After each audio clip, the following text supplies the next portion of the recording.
I used to use the closet in the 16BH all the time, but since I added these drawers for under the dinette, I use that space a lot more than I had previously, and the closet's empty now. This bed arrangement has been perfectly fine for me. I've been comfortable, no trouble at all. And my TV's over here. I only use it for watching stuff off of USB or with a mobile hotspot. I don't use cable or anything like that. So this setup has been really nice and very functional for me. There's no reason to make any changes here, but camping season's over for me now. I don't camp in the summertime, so thinking this would be a good excuse for me to make some changes for my fall camping excursion coming up in September. If you're wondering where the door's at to the closet, I took it off just to make it easier to get back there with the stand that my TV's on. So that's why I've got that curtain there. If I was being picky, I don't like having my pillow right up against the window. The latch bumps against my head. It's a bit obnoxious sometimes. And I'm 5'10". I fit on this mattress fine, but my feet do come right up to the very edge, and I feel myself kicking that shelf sometime. So what's the plan? I am going to remove that closet altogether, take it apart, get rid of the stand, take the TV, mount it up there, run the power line from the TV through that side of the cabinet, took the microwave out, it's right down there. So the power will go from the TV through that wall of the cabinet, across to where the microwave goes through the other side and plugs in up there. That'll let me move the mattress all the way up against the wall there. Closet will be out of the way. I'll have an extra foot of space at the edge for my feet to hang off when necessary, or to just use that as supplementary storage if I need to. TV will be up there. I'll be able to pull it out so I could see the TV from the dinette, which would be like right about here. It'll swing around so it'll be visible. All in all, I think it'll be a better setup for me. If you're planning on removing this closet, one thing to be aware of, it's also functional as a bit of support for these upper cabinets. Some of the models of the 16BH have a bunk up here where this whole thing flips down horizontal, kind of level with the top of the windows, and then you've got a whole second level of sleeping area.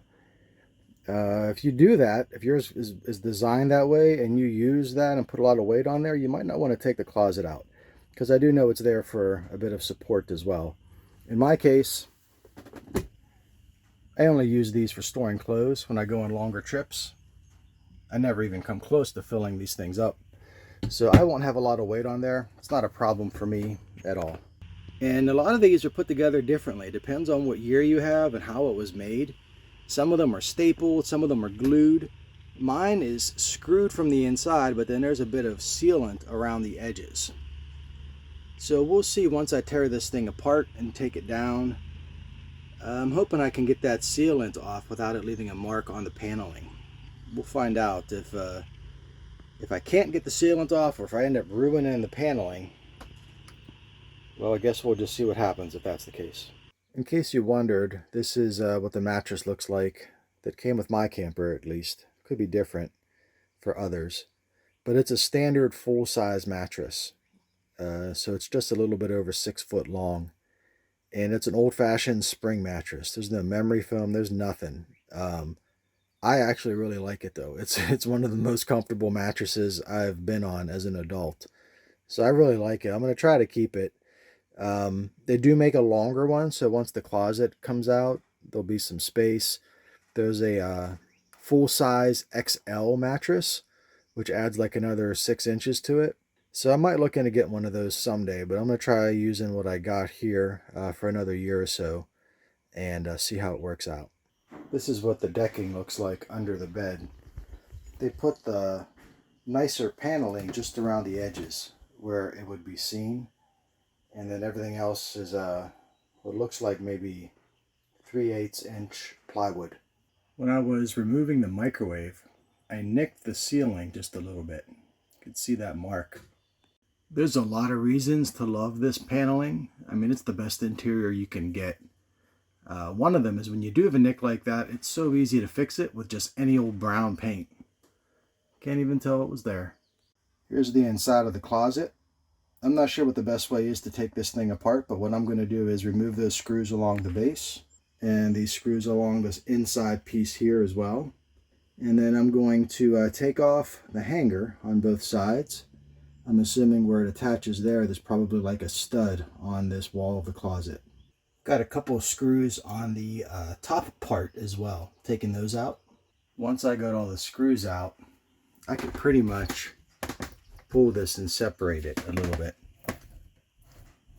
You see that? So I don't think that sealant is going to cause a problem. At least I hope not. But before I just go and yank this whole thing off, I'm going to take this panel off here just to make sure there aren't any other screws holding it along the back, because I don't want to yank it off and then tear up the whole back part, because that'll be visible once everything gets rearranged. Yep, just as I thought, there's a whole nother bunch of screws all along that back wall and then down at the bottom. Got to take those out too.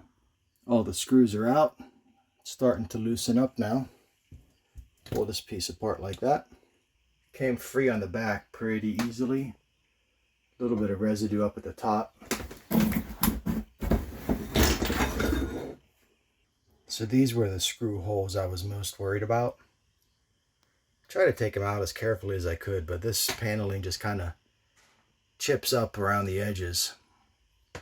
So once I get this all taken out, I'm going to trim some of that down, maybe sand it a little bit just over the marks, and then see if I could fill it in and make it look a little bit less obvious that something was removed here.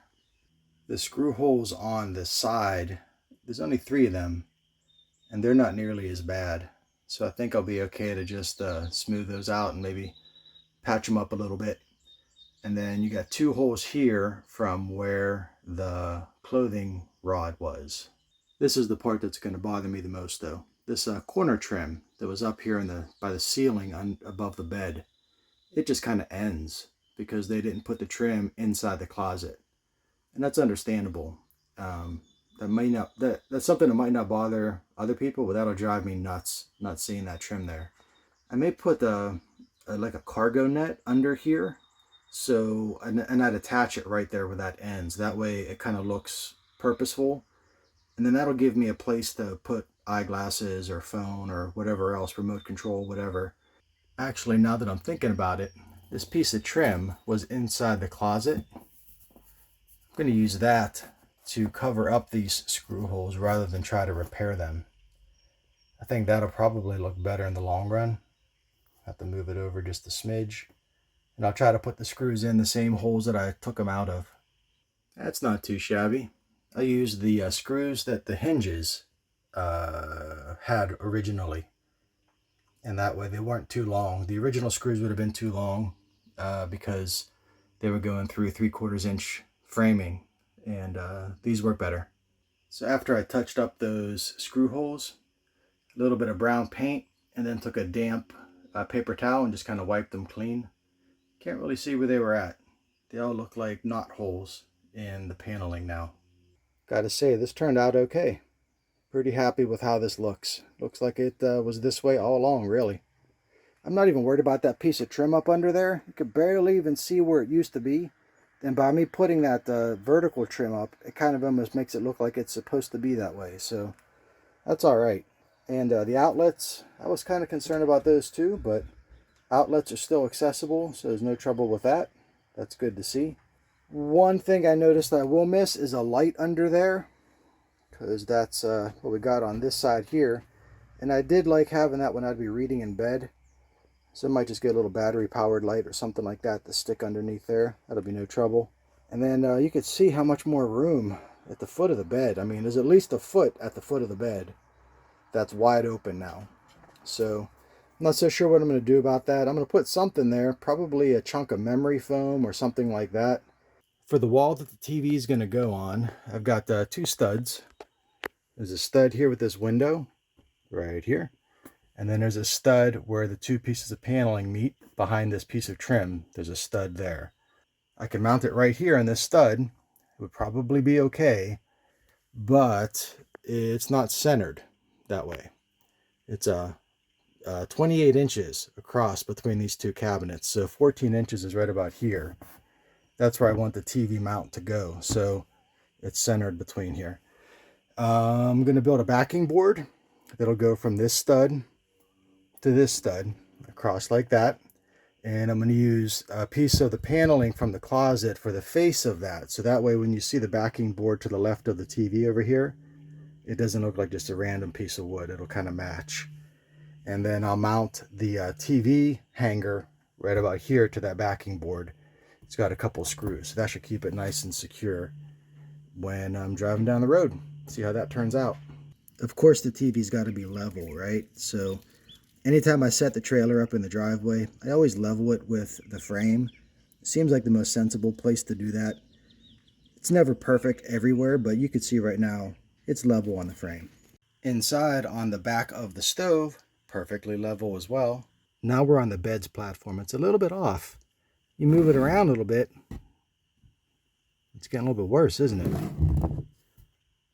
Even worse still. What put over here, look at that. Now it's moving around a little bit more. It's all over the place. It's terrible right there.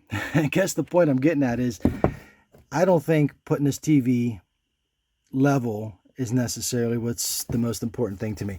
I think it's got to be parallel to this window valance thing. And even that is way off from level. It's all cushiony, so of course it's going to be a little bit goofy. But I'm going to eyeball it. Can't even make it perpendicular to this cabinet because this cabinet is bent in, so that'll never be right. So I'm just going to set it, get it parallel to that window, and I think it's about as good as it's going to look. Here's the backing plate I made using a piece of paneling from the side of the closet. I glued it onto a piece of plywood, and then I cut an edge so that I don't have to remove that piece of trim. I can just hopefully fit it right over top of that. Turned out alright. I used the same paint on the edges and the same method I used for the drawers I built for under the dinette. So it looks pretty factory. In case you're curious, this is the bracket that I went with for the TV. There's a bunch of different things out there. I looked at this one on Amazon. It was about 45 bucks. Had really good reviews, and it seems pretty flexible, so that's what I'm using. Here's how the mount looks once it's attached to the backing plate. This TV mount is pretty flexible. You can move it all sorts of ways. It tilts up and down as well. So I've got it all connected, and the power cord going into an extension cord here, and then into the side of the cabinet there. It comes through, goes up and around. This is all behind the microwave normally. That's the back of the radio there. And then the extension cord comes up and goes through here. And then the microwave will come out through there as well. And then both of them will plug into that adapter. Pretty much all done. Got the microwave put back. TV is good to go. You can see how you swivel it around. So if I want to sit at the dinette, be able to see it for the most part. Better than I could when it was against that wall. I used to have to pull it out and put it on top of the rear bench there. But that's not too bad. And then when I'm in bed, I'll be straight across like that. A pretty good view. And all that compacts down. You get these little knobs here to loosen things up. So when I want to drive out, I just loosen all those up. And then fold it on back. I could already tell this is going to be a bit of a headache to do, but how often, really? And then just retighten it when it's back there, and that'll keep it from wobbling around too much. I think it'll be all right. All right, all done. Closet is out. Plenty of room for the pillows there. Back wall looks nice. Got a bit of an empty space at the foot of the bed. I may get a bigger mattress someday. I may not. It's a good place to put blankets and whatnot. TV's in a perfect spot. You can see it very easily from the dinette or from the bed. A lot more room for my feet. My head is not up against the window. All in all, I think it's pretty good. I think it was a good decision to do all this. Hope the video helped you, and thanks for watching.